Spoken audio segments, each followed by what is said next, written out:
Sir Efren, saglit lang po. Meron lang po kaming flash report, ha? Saglit lang po ito. Superradyo DZWB Yung daw singil sa kuryente ng Meralco. Tataas ngayong Pebrero. Ba, talaga? Mark Makalala, detalye mo nga. Bad news para sa mga customer ng Meralco dahil inanunsyo ng Meralco ang pagpapatupad nila ng dagdag singil ngayong buwan ng Pebrero 2026. Kanina abiso, 22 centavos per kilowatt hour ang dagdag singil. Ito ay dahil sa mas mahal na transmission at universal charge. Katumbas naman ang dagdag singil ng 45 pesos para sa mga kumukonsumo ng average na 200 kilowatt hour kada buwan at 111 pesos para sa mga kumukonsumo na aabot sa 500 kilowatt hour kada buwan. Ang inyong kapuso Mark Makalala ng GMA Super Radio, DCWB, at totoo. Isa na namang aray. Aray! Superradyo DZWB Tipid-tipid. Habang malamig, huwag mo na magagamit ng aircon at electric fan. Nakakainis yung tayo na lang tipid ng tipid. Di ba pwede yung pababa naman yan?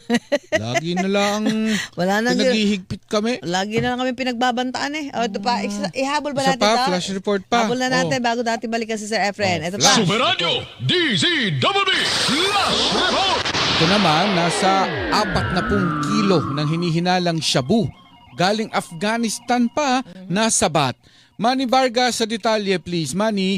Isinama yan o isiningit yan sa kargamento naglalaman ng mga marbol galing Afghanistan kung saan ay batay sa pinakaling impormasyong ibinigay na ng tauhan ng Philippine Drug Enforcement Agency ay nasa 41 kilo na kabuang halaga ng shabu ang kanilang nakumpiska mula dito sa container van at yan ay nagkakahalaga ng 278 million pesos. Sa ngayon ay pinapakita ng mga tauhan ng Bureau of Customs sa pangunan ni Commissioner Ariel Nepomuceno at ng PIDEA itong nasabing mga kumpiskadong mga droga at maya-maya ay makukuha pa natin mga karagdagang detalye kaugnay ng tangkang smuggling na ito ng ipinagbabawal na gamot. Ako si Manny Vargas ng GMA Super Radio DCWB. Dapat totoo.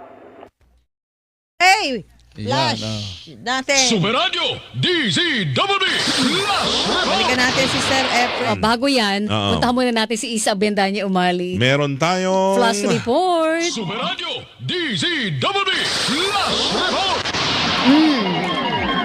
Impeachment complaints laban kay Pangulong Bongbong Marcos tuluyan ng ibinasura ng Kamara. Ibig sabihin plenary na ito, Weng. Isa Bendanya Umali, Isa.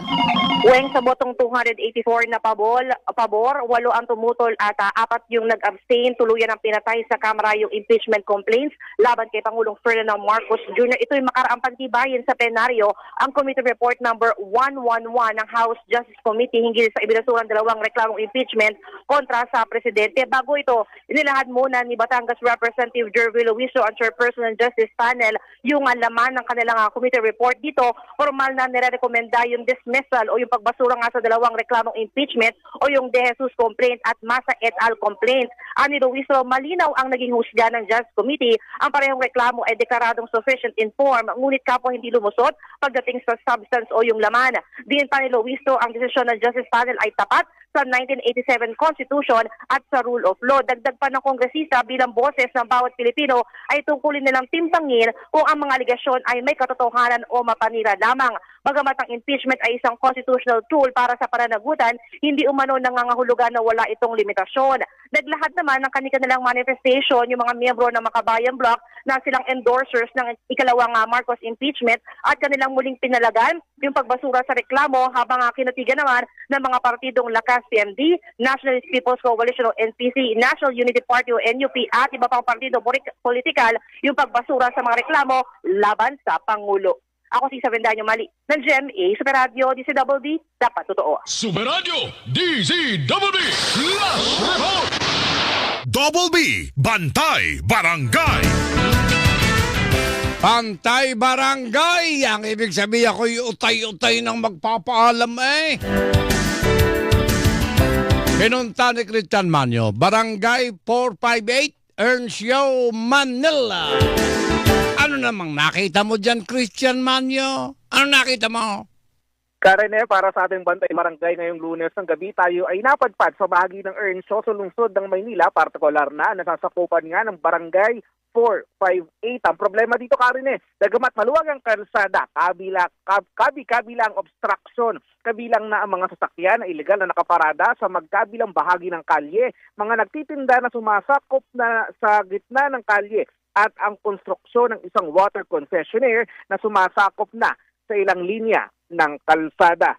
Ako, si Christian Manyo ng GMA Super Radio, DCWB, dapat totoo. Double B, Bantay, Barangay. Barangay 458, Kapitan! Ibig na sa kanyang Huwag ka naman pakaang maghapon. ganda dila at sa kanyang yumi at Baka magalit si Nathan. dayuhan ay nahalina. Saka si Henry Atuila. Ayan ko Baka magalit din ang daragang magayuno.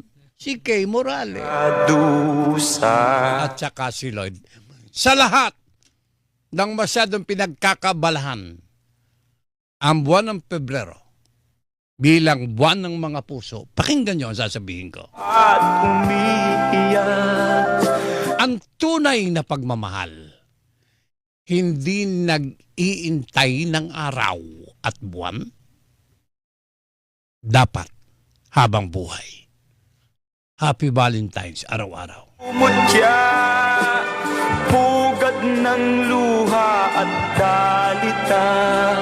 Ang namimili ng araw at buwan para lang magmahal, walang dudang nagpapanggap lang. Uulitin ko, ang tunay na pagmamahal, walang hinihintay na araw at buwan. Dapat habang buhay. Forever baga. Ang kokontra sa akin, malamang ipinanganak kaninang madaling araw.